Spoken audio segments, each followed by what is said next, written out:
Welcome to Snowy Lincoln Day 2026. My name is Jim Taylor. I proudly serve as chair of the board of directors of the Hingham Historical Society. Welcome for coming out on this really beautiful New England day. I mean, we couldn't have scripted it better. Snowy, a little bit cold, but just a beautiful day on this very special day.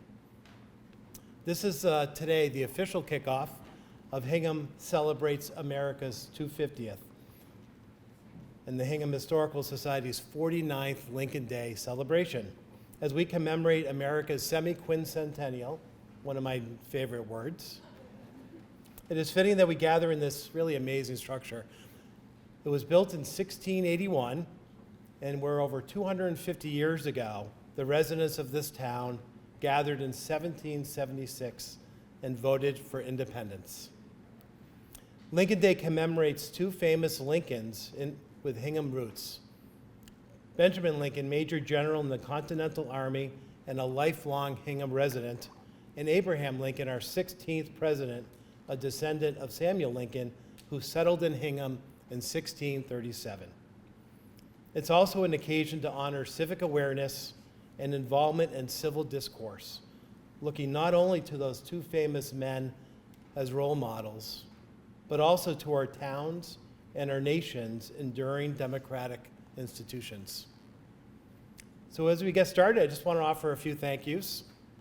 I want to thank Professor Robert Allison, our Lincoln Day speaker, who I'll be introducing in more detail momentarily. Thank you to the Reverend Steve Asello of New North Church, who graciously agreed to preside over today's commemoration, and the Congregation of First Parish for making this meeting house available, and the organist, Christopher Nicholson Mann, for today's wonderful music and my new walk-up music. Thank you.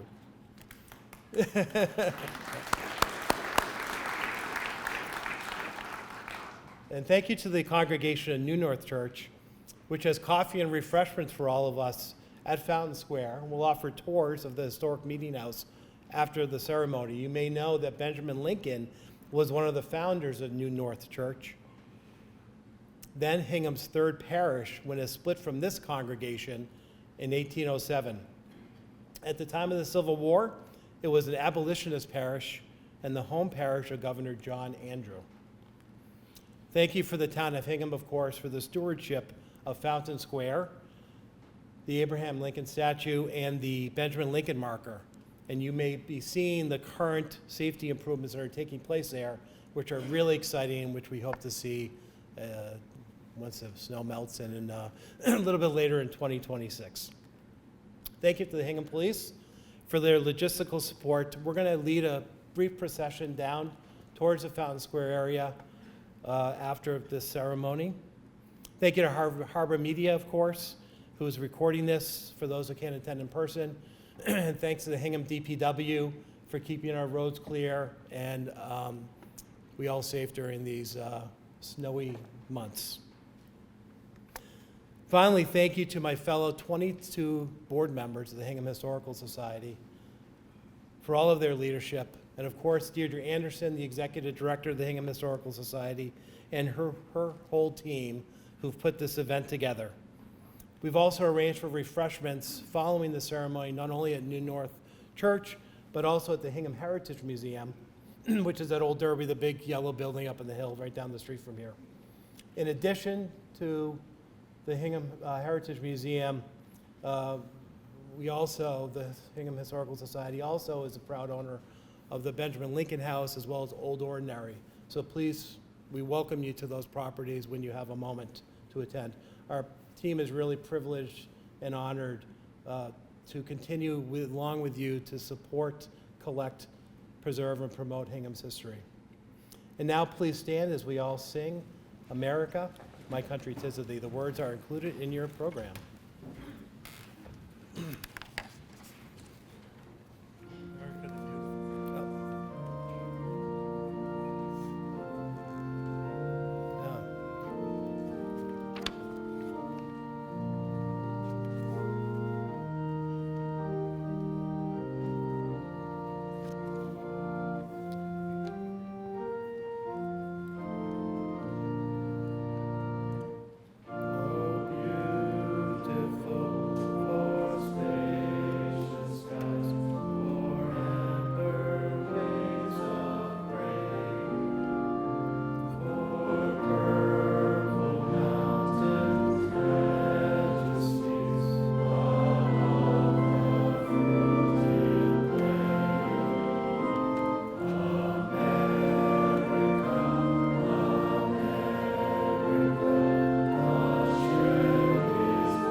Please be seated.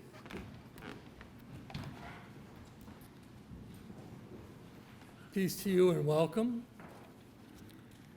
Clearly, the skiers got their wish this year. Let us pray. Holy One, Creator of all that is, we thank you for getting us to this day. We gather in this house of worship to celebrate the greatness of the human spirit, and we thank you for all those here today. In humbleness of spirit, we pray for your blessing and guidance in all that we do. May you give strength and confidence to those participating in today's celebration, and may we all listen to and appreciate their efforts. Amen.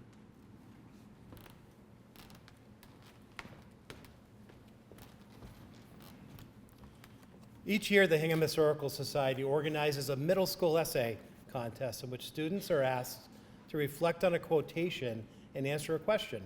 This year's quote was from Pulitzer Prize winner and late Hingham resident David McCullough.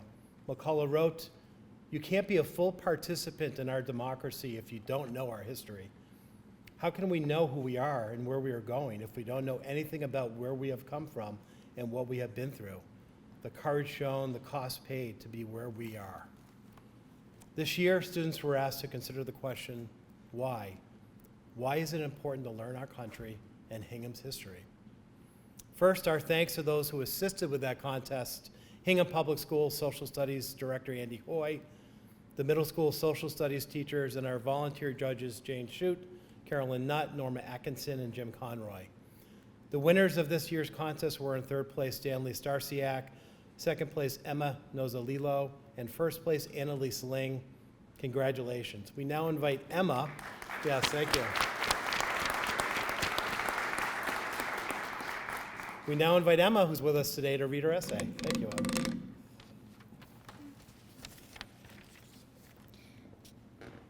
The story we're a part of. When I used to think about history, the first thing that came to mind was textbooks full of facts, dates, and major events throughout America's past. Now I know that it is important to learn why things happen, not just what happened and where. Hingham is full of rich history, and it's crazy to think that it was such a prominent place where important points of our country's past occurred. Over the past few years, I've learned about the sacrifices and struggles of those who came before us in Hingham. For my South Elementary School's 5th grade field trip to Lexington and Concord, I realized the beginning of America's independence happened right near where I live, and that people from Hingham were part of those events. Fighting for a mission they believed in, people risked their lives to have their voices heard, and it is because of their courage and commitment that I now feel like my voice can matter too.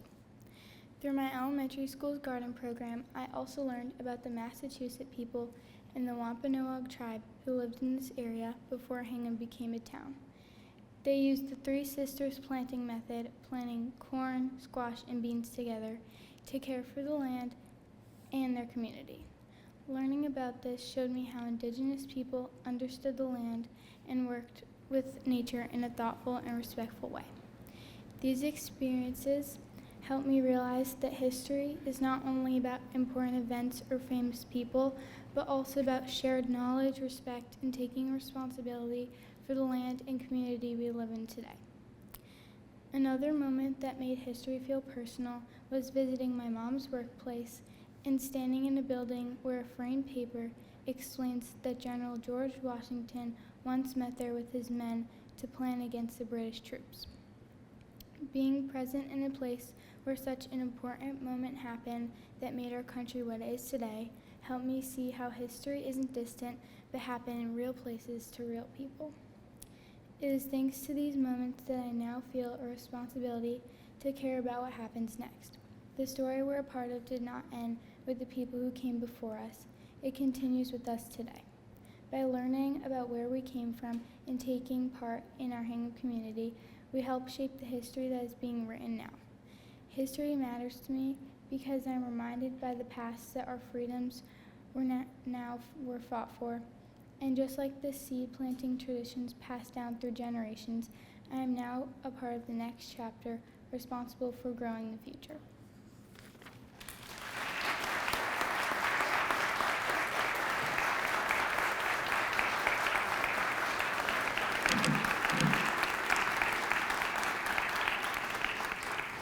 Great job, Emma. Thank you so much. We so appreciate it. I'd like to invite members of the Hingham Militia to present the colors.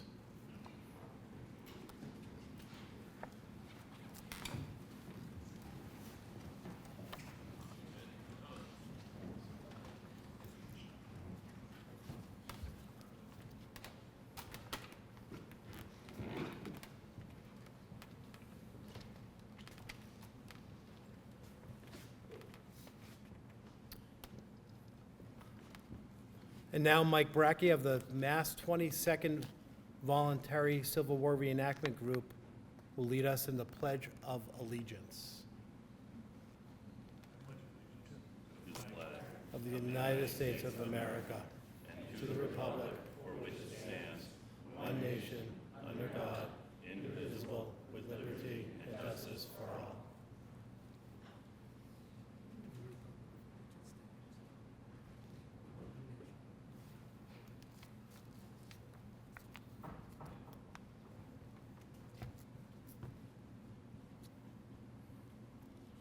Thank you so much. Face. Forward march.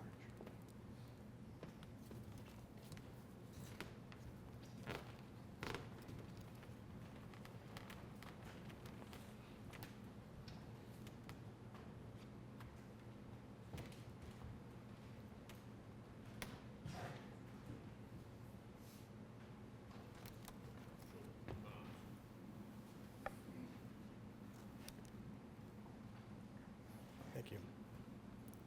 You may be seated. Thank you. I'd like to take a moment to recognize some of the participants in today's celebration and thank everyone for coming. And please forgive me if I've forgotten someone or they weren't able to make it because of the snow. The Society of the Cincinnati, Massachusetts chapter. The Society of the Cincinnati is a now hereditary order of the officers of the American Revolution. Benjamin Lincoln was one of the founders of the society and was the first president of the Massachusetts chapter. The Daughters of the American Revolution, Old Colony Lathrop chapter, also have hereditary order and wonderful partners as we commemorate Rev 250 and America's semi-quincentennial. I believe there may be some members here. Great, would you mind standing, please? Be recognized. Thank you for being here. Thank you. Thank you so much. We welcome the 22nd Massachusetts Volunteer Infantry, a Civil War reenactment organization that portrays Company D of the 22nd Regiment Massachusetts Volunteer Infantry. Established in 1861, the Massachusetts 22nd became part of the Army of the Potomac and participated in most of the important battles in the Eastern Theater during the Civil War. With them here today are women of the United States Sanitary Commission, Boston Branch, also reenactors, who represent an arm of the private relief agency founded in 1861 to provide nursing and support for sick and wounded Union soldiers during the American Civil War. Are any of you here today? Okay, please stand. Thank you.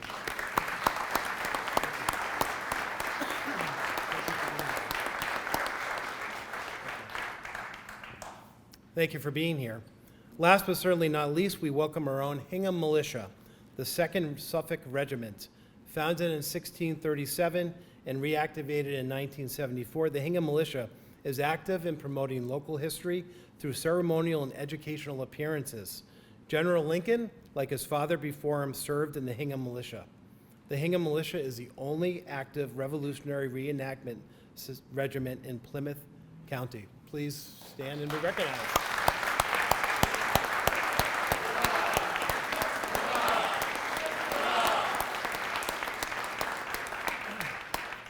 Great, thank you so much.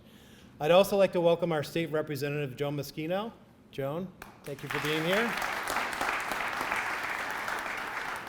Hingham Select Board members Liz Klein, Bill Ramsey, and Julie Straley. Thank you all for being here. I believe the Select Board members will read a proclamation for Lincoln Day.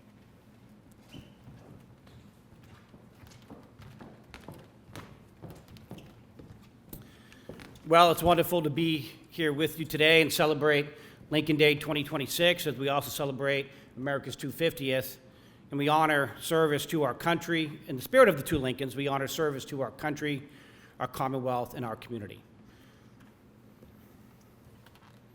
Town of Hingham, Massachusetts Lincoln Day Proclamation. Whereas the town of Hingham was settled in 1635 by a small band of Puritans, many of whom came from Hingham, England, and environs. And whereas among the descendants of those original settlers were two famous American public figures who shared the common family name Lincoln, as well as a common heritage. And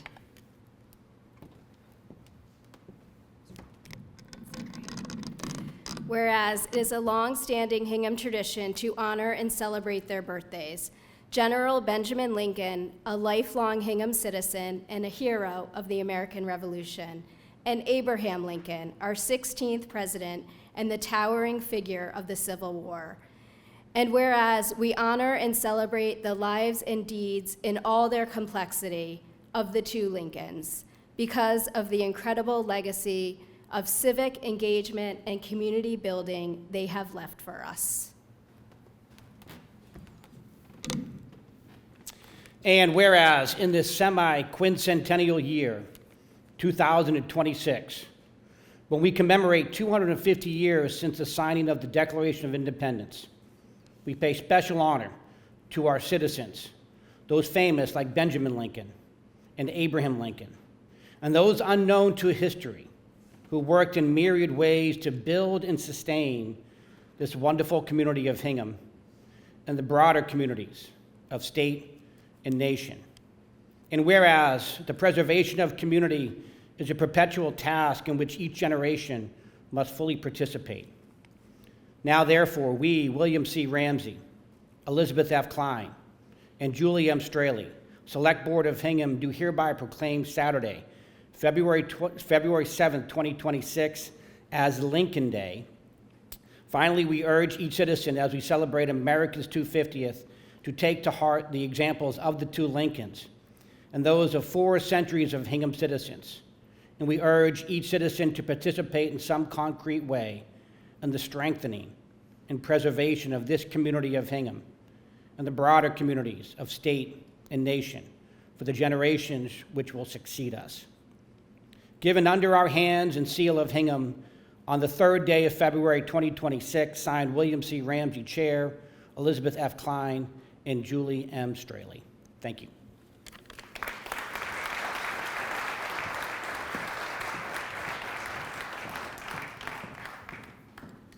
Thank you so much, Bill, Liz, and Julie. So appreciate all your service to the town. So let's thank them for all they do for us.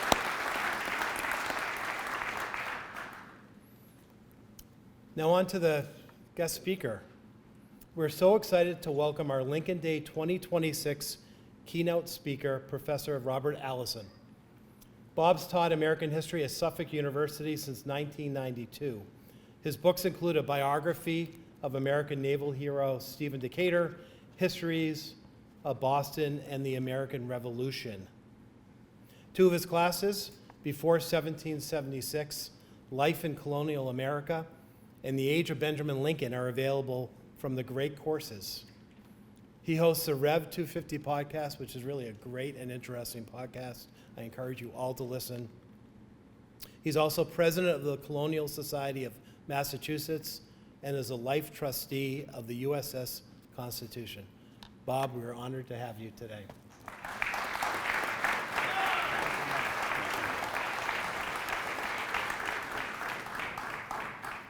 Thank you so much, Jim. Thank you so much for everyone for joining us today for this special celebration in this really extraordinary place, and coming together in a space like this to honor the Lincolns and to reflect on history, where it has been and where it is going. And I was so pleased to hear Emma's discussing the impact of history on her life and the impact she, I know, will continue to have on history being shaped here in Hingham. And the American Revolution revealed characters of some people who otherwise would have been unknown to us. Henry Knox, a Boston bookseller, Nathaniel Greene, a Rhode Island ironmonger, who earned their place in history through the 8 years of revolution. Hingham had already known and recognized the service of Benjamin Lincoln, making him their town clerk, calling upon him to moderate town meetings and to serve as selectman, making him a deacon of this church, positions in which a town will not long tolerate incompetence. They recognized Lincoln's strength, integrity, his steadiness, his solidity. And he was a quintessential New Englander in this, dedicated to God, dedicated to his family, and dedicated to his community. And he talked about for 20 years after his marriage, he and Mary would sit by their fireside every night and never think of war. Some years ago, I was called by an earnest reporter who was also interested in Benjamin Lincoln, and she asked why Benjamin Lincoln, who was such a pillar of his community and seemingly such a steadfast member of a comfortable society in Hingham, farmer, church deacon, how did he wind up a revolutionary? Now, it's easy to imagine why someone on the outside would want to use a crisis to get in, or why someone would seek to advance their position, or other reasons some might have joined a cause like this. But why Benjamin Lincoln?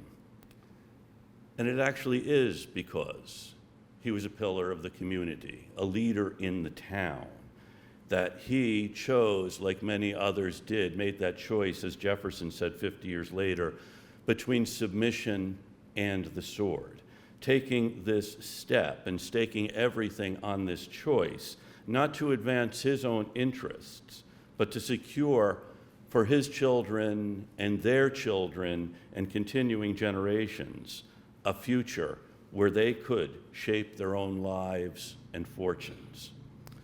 Lincoln's military service is exemplary and is, or should be, well known to all of us.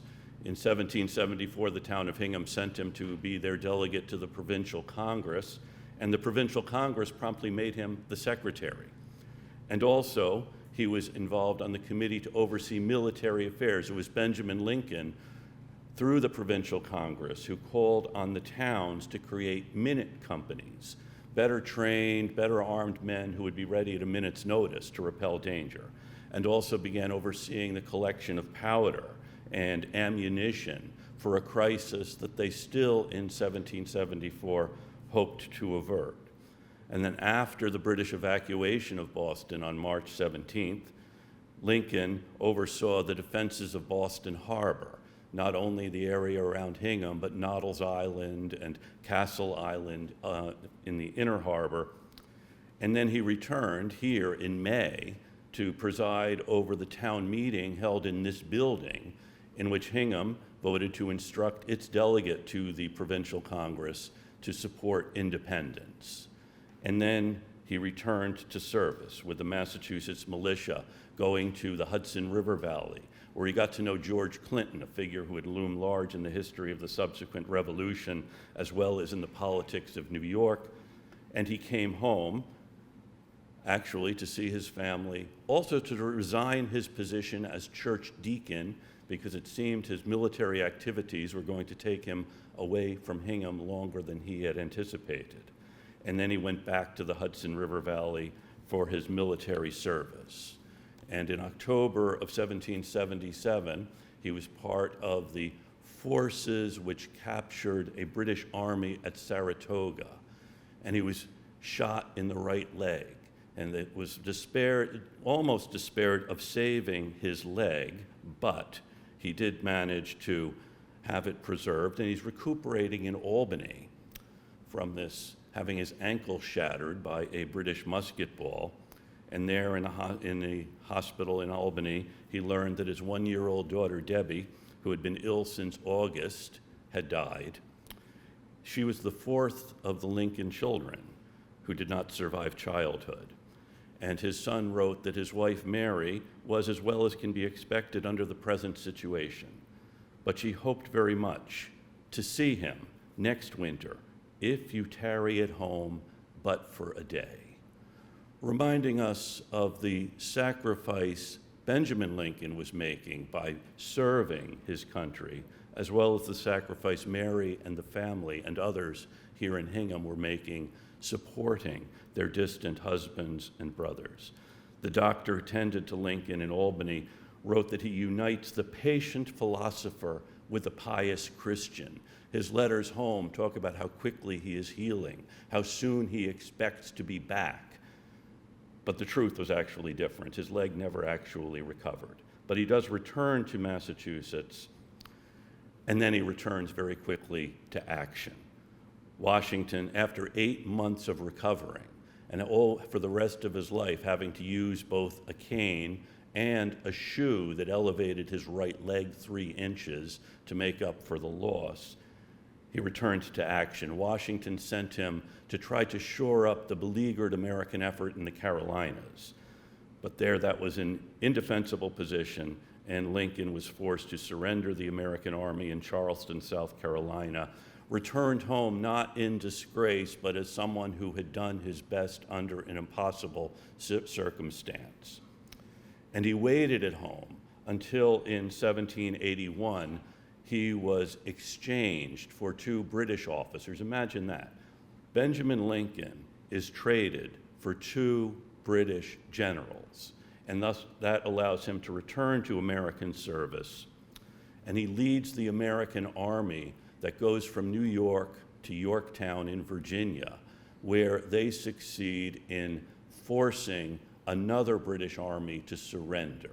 Lord Cornwallis's sword is presented to Lincoln by way of General O'Hara in October of 1781, essentially ending the fighting, and then Benjamin Lincoln does not return home to Hingham. Instead, he is now appointed the first American Minister of War to oversee the Army, the naval force for the remainder of the war. So, extraordinary service for someone whose ambition had been no higher than to be a servant to his town, to the people of Hingham, to the First Church. But there actually are 2 other episodes I wanted to share with you briefly that really exemplify Lincoln's character and why it is so special and so important for us to come together and reflect on his service.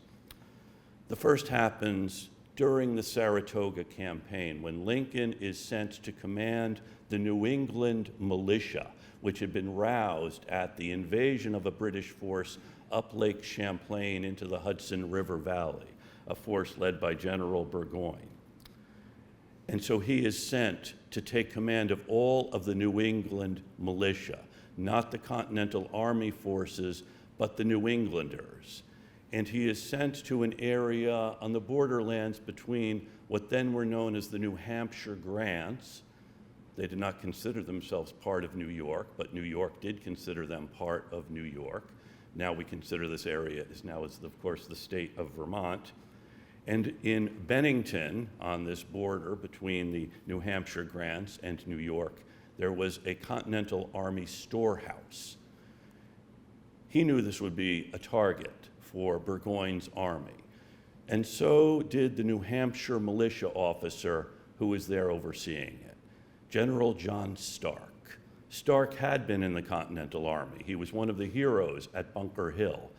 But then he had left the Continental Service miffed that others had been appointed over him, others including Benjamin Lincoln. So Stark had gone back to New Hampshire, swearing he was done with this whole cause, until the British invasion of Lake Champlain and the Hudson River Valley, and New Hampshire raised a militia force and implored Stark, like Achilles, to come out of his tent and rejoin the cause. And there was Stark at Bennington, and Lincoln was given the instructions by General Philip Schuyler to tell Stark to bring his forces to Stillwater to cooperate with General Schuyler. Actually, not to cooperate, but to serve under Schuyler. So Lincoln conveyed this message to General Stark who refused. He had been sent by the people of New Hampshire. He served under their orders, not the orders of Philip Schuyler or the Continental Forces. I'm leaving out a lot of the gerundives he used in expressing that particular position. So this forces Lincoln to make a choice.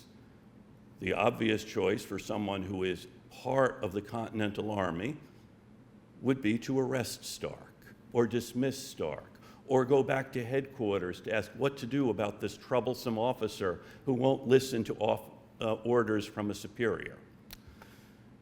But instead, Lincoln, who had long experience in Hingham town meetings and probably knew how to cope with someone who had a very strong position on something, disagreed with you, but actually might have a point.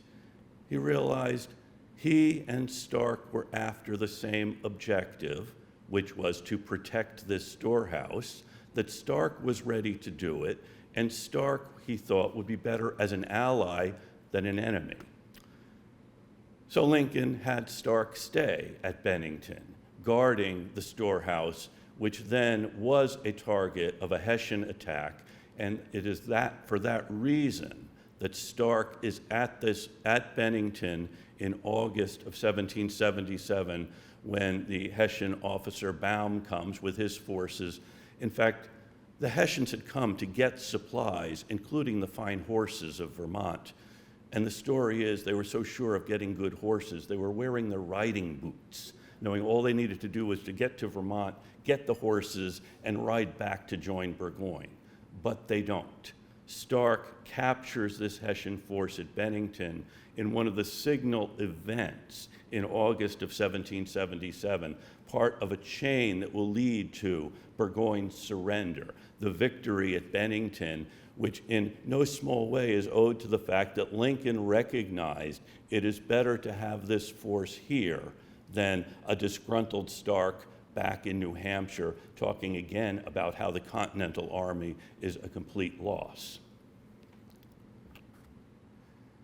The other story that I think tells us a great deal about Lincoln happens after the war. In 1785 and 86, the Massachusetts General Court had raised taxes. And farmers in the western part of the state were not happy with this turn of events, that they were being asked to pay more, and their properties were being foreclosed upon. And they saw themselves really beset by forces they could not control. And was this really what they had fought for? So in the fall of 1786, they take action by shutting down courts in western Massachusetts. And in early 1787, having formed a militia company made up of former soldiers, either in the Massachusetts militia or some in Continental service, had assaulted the Springfield Armory, now an arsenal of the United States. The rebels, seeing a way to overturn the Massachusetts Constitution and the unfair actions of the General Court, seemed to have the upper hand, and Governor James Bowdoin called on Benjamin Lincoln to lead a military force to suppress the rebellion. And this is probably the biggest lose-lose opportunity of anyone's career. If Lincoln goes to western Massachusetts and puts down this rebellion with military force, he is going to alienate, and the Massachusetts government will alienate most of the citizens of the western part of the Commonwealth. So imagine trying to do that. On the other hand, if he fails to put down the rebellion, this could very well be the end of the Massachusetts Constitution of the Commonwealth formed in 1780. Lincoln leads his force westward and discovers the great deal of anger toward the Massachusetts government at that time in the West, and also recognizes that these beleaguered people actually do have something of a point, though they're going about this in the wrong way, he believes. And the rebels, knowing that Lincoln and his army are on their way, and remember, this is February, and I don't need to remind you what the weather can be like in February, they had taken leave of Springfield and made their way to the town of Pelham, and knowing that Lincoln was on his way, moved across a mountain into the town of Petersham. Am I saying that right? Thank you. Knowing they would be secure, that no army is going to try to find them here, particularly as a blizzard blows in overnight to protect them. But Lincoln marches his men all night. And Lincoln writes in his journal how the night started out crisp, and between midnight and 2 a.m., it was snowing so hard and got so cold, he had to keep the men moving rather than have them stop and freeze to death. And at dawn, Lincoln's army surprises the rebels, holed up in Petersham, and most of them flee. Many of them get across the border into Vermont or into New Hampshire or New York, but he manages to capture 150 without violence. At the Springfield incident, 4 of the rebels had been killed by fire from the forces there. But Lincoln manages to capture 150, and he establishes a triage. The simple-minded or the deluded youth will simply be asked to turn over their weapons. Others who now think maybe that we were going about this the wrong way can turn over their weapons and swear an oath of loyalty. The few ringleaders, he thinks, should be charged with treason. And he also sees that the governor's idea of simply disenfranchising anyone who was involved in this would not only not solve the problem, it would alienate them and also violate the very idea of a republic where people can govern themselves. So Lincoln manages to put down this rebellion, to end Shays' rebellion, and allow Massachusetts to continue governing itself. In March, Benjamin Franklin, who was actually the president of Pennsylvania, wrote to Governor Bowdoin congratulating him on the happy success attending the wise and vigorous measures taken for suppressing the dangerous insurrection. And Franklin prayed for, and prayed most heartily, for the future tranquility of Massachusetts, whose Constitution, Franklin says, is, I think, one of the best in the Union, perhaps I may say, in the world. And Franklin persuaded himself that good sense and sound understanding predominate amongst the great majority of your people and will secure it from mad attempts to overthrow it, which can only proceed from wickedness or from the ignorance of a few who, while they enjoy it, are insensible of its excellence. So we owe to Lincoln the military move that allows for a political settlement, which results in peace. We think, as we reflect on Lincoln's service, Benjamin Lincoln's, of that other Lincoln, Samuel's descendant, who wrote in 1864 that we cannot escape history. We will be remembered in spite of ourselves. No personal significance or insignificance can spare one or another of us. The fiery trial through which we pass will light us down in honor or dishonor to the latest generation. And it is in times of fiery trial that we rely on the steadiness, the commitment to one's community and one's God and one's family, as well as to civic virtue. We rely on these and the sacrifices which are necessary to sustain a republic. And in times of tranquility, we can enjoy the fruits of this, fruits expressed, actually, one of George Washington's goals for the revolution he drew from the book of Micah, place where each man can sit under his own vine and fig tree, and none shall make him afraid. And it's remembering the fiery trials which we can enjoy both in times of discord as well as in times when we sit beneath our own vine and fig tree. It's for these reasons we have events like this.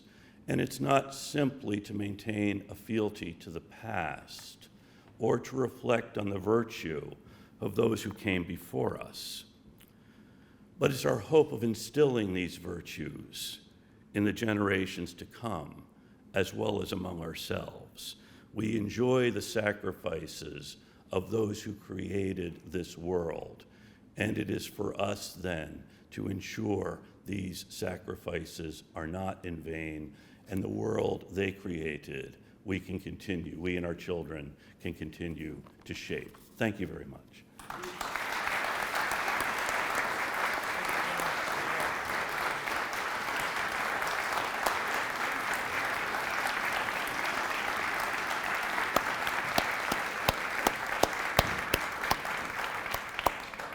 That was great. Thank you so much. We conclude today's Lincoln Days program with song, and we invite everyone to join in. The words can be found in the back of the program.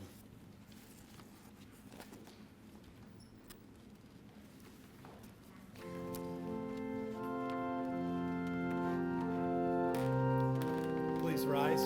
Thank you.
As we leave this place, we are thankful for each and every one of us gathered here this morning.